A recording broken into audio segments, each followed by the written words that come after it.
Now, before we get started, I feel a special recognition is in order. So right now, I'd like to give a special thanks to New Line Cinema, Columbia Pictures, a Sony company, and 20th Century Fox, now a Disney company. I thank all of you very much because without your efforts in cashing in on respective Marvel properties that you previously owned, Sony still kind of owns Spider-Man, we would have never gotten the MCU. So this is all thanks to you guys. Thank you very much. We appreciate it. Do you really have to waste time throwing shade? It's not like we have a 3-hour movie that we have to review. Hey, all I'm doing is trying to give credit where it's due.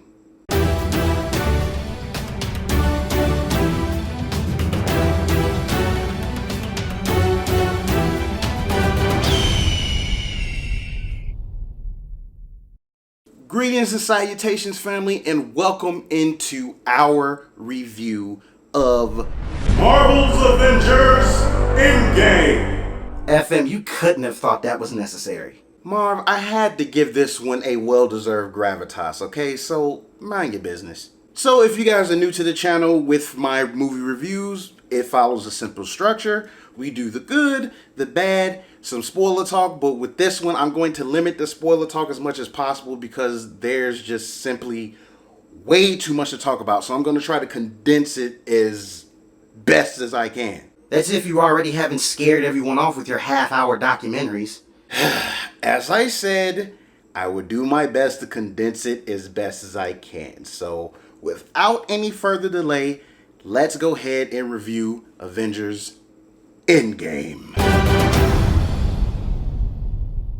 I have to give this movie credit for keeping the pace as balanced as it possibly can be with the runtime being 3 hours, because usually going into a movie that's that long, you go into it thinking that like, oh, this movie is 3 hours. And sometimes if the movie is done right, it won't feel like it's 3 hours. And honestly, I didn't really feel like it took forever. Like I felt that I was on the journey with each of these characters and what they wanted to do.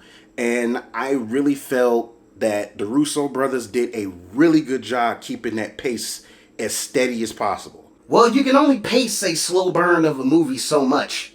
I'm pretty sure a lot of people will use that as an argument, but the thing is with this kind of movie, the slow burn of it, especially with probably the first third of the movie, it was on purpose because it still has to have something to build up to. When you really invested in the characters, you can feel their desperation in trying to figure out like, okay, how do we do this? Because we already got our asses handed to us. I really love the fact that everyone involved in this film all had an important role to play. So there was no fodder type character that they just use and just bring along and then they're, just move on. Like, it's a reason why people are there and why they need to do what they needed to do. And I think they pulled that off greatly. The character motivations were clear and they do a really good job transitioning where those characters are personally because of the events of Infinity War, showing how they're adjusting to those events and them essentially trying to figure out how to undo said events. So it goes through those motions really well. And you could see how each character is affected, and they did that very well. But what does it matter? We all know how it's going to end. So it's pessimistic thinking like that makes it hard to be friends with people on the internet. Yeah, blah, blah, blah. It's not about the destination, about the journey, blah, blah, blah. Yeah, I know. Why does he have to exist inside of my head? The action in this movie was really well done. The Russos know how to make a really good action. I wouldn't want to call this movie action-packed, but there was definitely enough action in it to make you interested, and definitely leading up to the third act, because for most people that may or may not complain about the movie moving slow or whatever have you, the thing is you have to have patience with this movie because, again, it's a 3-hour movie. There's a lot of story and build up. So when the payoff happens, in my opinion, the payoff is worth it in the end if you remain patient. FM, have you not communicated with people in 2019? Yes, I know people want their instant gratification, but all I'm just saying is if you really and truly appreciate something, hey, you will be patient for it. Besides the special effects and the set pieces and the action scenes, I have to say that the best thing about this movie and a lot of movies that's within the MCU are the characters themselves. Because we have 22 movies prior and really getting to know these characters, it's like in the way they set this film up, it's like we have to get reintroduced to them in a way. And it's essentially like it's a familiar face, but just things are just different. And it felt fresh to me. And I think if people are really invested and really pay attention to that part of it, especially the characterization, it's kind of like, wow, like it's kind of, this other side of character, a different side of these characters that we haven't necessarily seen before. But they are the same characters, FM. Only to the untrained mind, Marv. So I think I have spieled over the good stuff enough already. So what we're going to do is transition over to the stuff that I didn't like, and then spoiler talk after that. So once again, here we go. And yeah, next section. So yeah, the bad. Well, aside from some nitpicks about some descriptions of how a set plot worked in it, and it really seeming like it kind of went back on it, maybe a little bit here and there. I mean, I'm not really sure per se, but like I said, besides that, unless you're nitpicking, So we really doing the Marvel Shield thing again where you think there's nothing bad about this film. all I can say is with this film being an overall conclusion, and essentially in the vein of a conclusion done right, there really isn't much about this movie I would change. The only thing you can really argue is that maybe some parts of the movie make it feel a little slowed down, but once again, like I already said before, that was on purpose because they really try to get you to feel what the characters are feeling at this point in time. So it's, again, outside of nitpicking, I can't really say anything. Okay, FM, let's hear it. Let's just be honest. Who's cutting you the check at Disney? Marv, if I was getting a check from Disney, I would be doing this review in a full Black Panther suit. Fat rolls and all, okay? So to not delay the inevitable, we are going to go ahead into the spoiler section since I have nothing else to contribute to quote-unquote bad things about the movie. So, as usual, I'll go ahead and put the time pretty much somewhere about yay high, and you can skip to this time if you have not seen the movie yet and do not want to hear spoilers. Once again, I'm not going through a whole lot of spoilers, just moments in the movie that stood out the most to me. So, without no more delaying, spoiler time! So, Family Man Hawkeye loses his entire family at the beginning of the film, which I kind of had a feeling that we were gonna have to sit through, because if you saw the trailers and you saw him in the Ronin outfit, I mean, you knew what the deal was, but really seeing it happen and you just kind of see how just at that moment his whole world just started breaking down, it's like you really feel it at that point. After that, we see the parts where Tony is drifting in space with Nebula, and there's definitely some notable changes in the movie as opposed to the trailer, because with him being adrift on a ship for I think was supposed to be like about 3 weeks, so to speak, he's pretty malnourished. So he doesn't have the body mass he had in the trailer, so he's kind of like, kind of wasting away because essentially that's what happened when you run out of food and water. It gets to the point where you almost think Tony's about to die right then and there, which is like, oh God, please don't let him die now. But anyway, when Tony goes to rest his eyes, then he sees like a bright glow, which happens to be Carol, and she brings them home, Superman style. I was confused at first, but the mid-credit scene in Captain Marvel was before Endgame starts. So because by the time the movie starts, Cap shaved and all that or whatever. So it just really seems like, okay, they had to break everything down. The character was like, hey, somebody might be missing in space. It's one part of our team. Could you find them?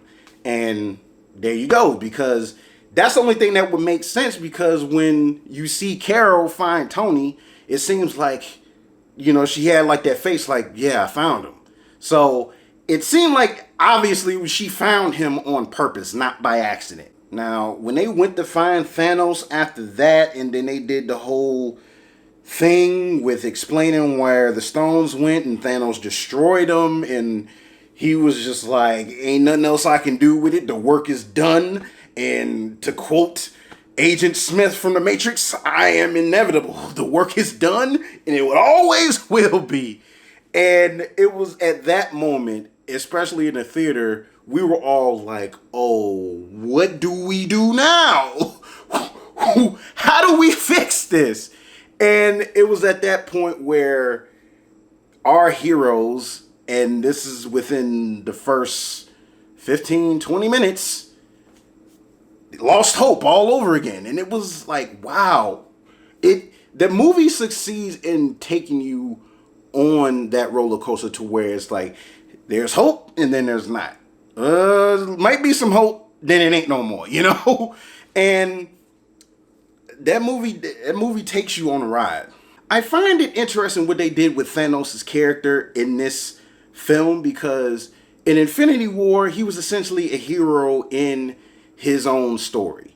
And they have time travel play an important part in this movie via the quantum realm. That's why they planted those seeds with the quantum realm of Ant-Man and Wasp, but I digress. And we run into 2014 Thanos, aka Guardians of the Galaxy Thanos. Thanos at this point in time, he's like, I will rip your head from your body and not even blink twice about it, Thanos. So he was definitely on that grimy stuff for real at this point.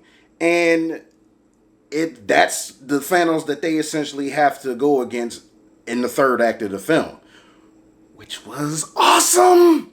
After they have the confrontation with current timeline Thanos, Thor kills him, everybody loses hope, and then the movie fast forward 5 years in the future. So everybody has to just take this L and just try to make something of their lives after this. And it's just like, man, once again, you feel where those characters are in their lives, because so much has changed because of those events. And it hit you hard. Tony moved on, had a daughter with Pepper.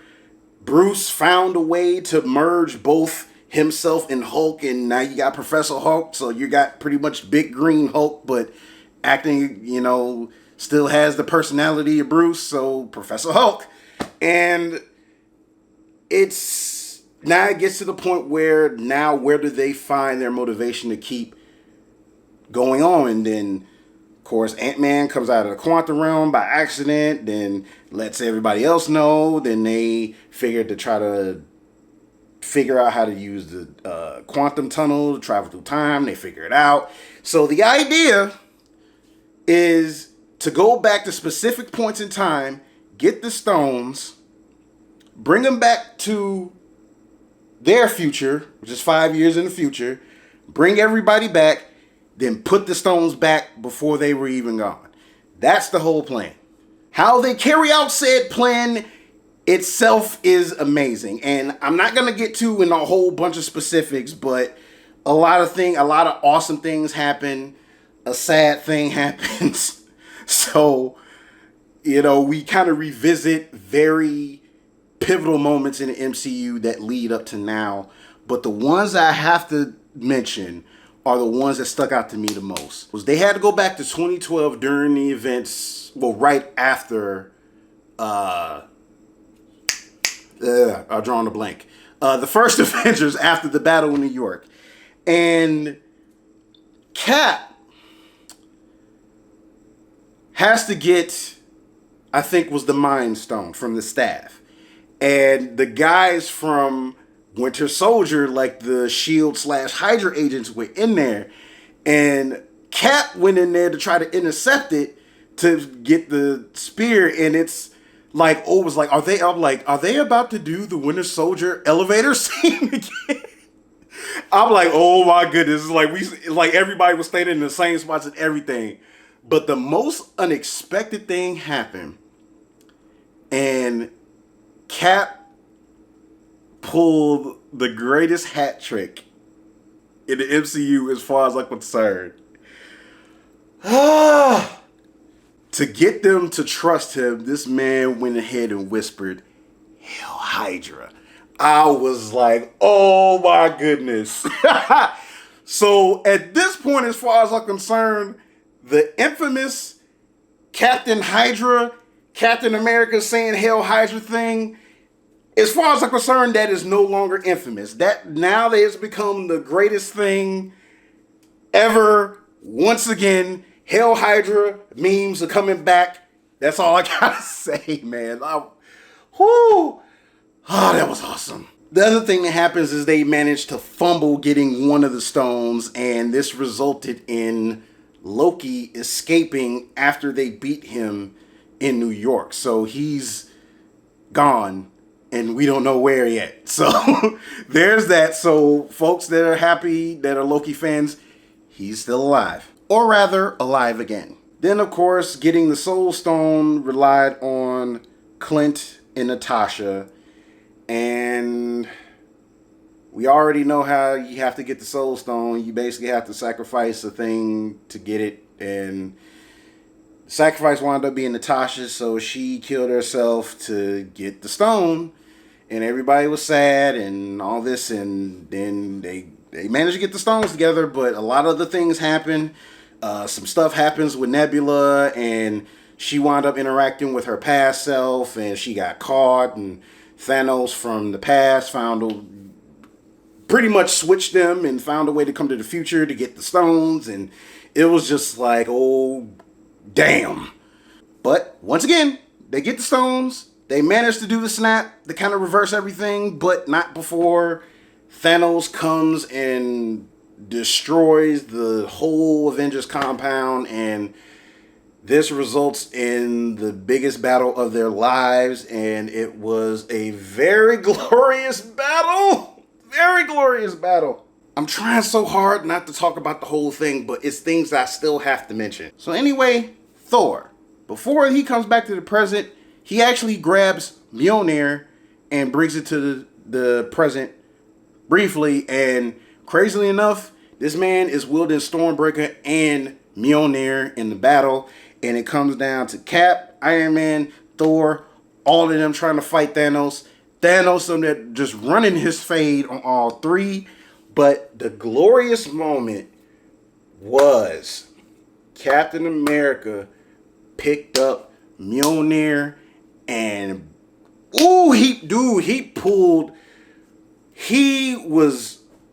I swear, like it was damn near like watching MVC live on screen with the combos he was pulling with the shield and Mjolnir. Boy, I was literally about to jump out of my damn seat. Then, Thanos wound up getting the upper hand in a fight again or whatever. And then, it just really seemed like all is lost. But at this point, we're forgetting that the snap happened. So everybody came back. And it's just like, whoa, everybody come back. They back. And it was just like this huge, dude, the whole battle, like I said, the battle was glorious. And just them getting the stones together and them deciding who was going to bring everybody back, and it wound up being Professor Hulk, because I guess he was like the only one that kind of could take it because it was gamma radiation coming off of the stones, but it was still too powerful, like in general, because like it damn near killed Hulk just to do the snap. So it was like, that was dramatic. Like, again, the whole battle itself was dramatic. It was everybody for the most part was had an important part to play. Pepper even came in a rescue suit. Dope. But man, the final conclusion though, it came down to Tony. It came down to Tony to get the stones, and he did the snap and wiped out Thanos and his whole army, but it cost him his life. Yes, ladies and gentlemen, Iron Man, Anthony Stark, dies. And it hits you right here. It hurts. It hurts. When I say this movie takes you all over the place, it does. And just when you thought they weren't done trying to squeeze the tears out of you, then you have Captain America. This doesn't die, but he is tasked with taking all of the stones back to where they came from. And it kind of makes sense that he would be the one to do it. He seems to be like the most capable at this point. Plus, he has to return Mjolnir back to where it came from, which I think was 2013, if I'm not mistaken. So, yeah. But, so he goes. He's supposed to come back. Doesn't come back. Hulk's trying to figure out what the hell happened to him. Was like, where is he? Bucky looks over. This man sitting in the distance. Sam goes over to talk to him. It's Steve, but much older. Meaning this man went back home and lived the life that he never got to live. He went back to the past and lived out the rest of his life with Peggy. And oh my gosh. And he gave Sam the shield. That's pretty much how the movie ends, guys. And man, ooh, boy, when I tell you, I didn't already say it too much already. Man, this movie. You know what? I can't even say nothing negative about this, as much as I want to. So you're a believer now, huh? I would neither confirm nor deny the facts of that statement. Anyway, guys, overall, as far as this movie goes, and giving it my marvelous score, guys, if you haven't guessed by now, you just really just haven't been paying attention, okay? Here.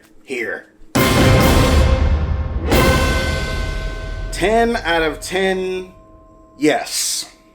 I have to say that this movie did exactly what it needed to do for people who have stayed the course since 2008. Fell in love with the characters, followed their journey, even watching the TV shows and all this or whatever, and the fan theories and all. Like, look, for as moviegoers and people who are familiar with the comic source material, this, as far as I'm concerned, was a love letter to all of you guys. And I got the message. All I can say is I got the message. If you haven't seen this movie yet, please, I urge you to see it. If you still need to get some backstory before the film does it, it's like, hey, you can read plot points online, whatever you got to do. But please see this movie. I highly recommend it. Go see it. I recommend it. Go see it. I recommend it. Go see it. See it. Okay, FM, enough pandering. Will you just end the video already? So guys, that does it for my review. I hope you guys enjoyed watching me review this thing and ramble and geek out and all that stuff. So anyway, go ahead, support your boy, like, subscribe, all those wonderful things, and I will check with you guys in my next video. Also, I will have my first audience reaction video up soon, so be on the lookout for that. Yeah.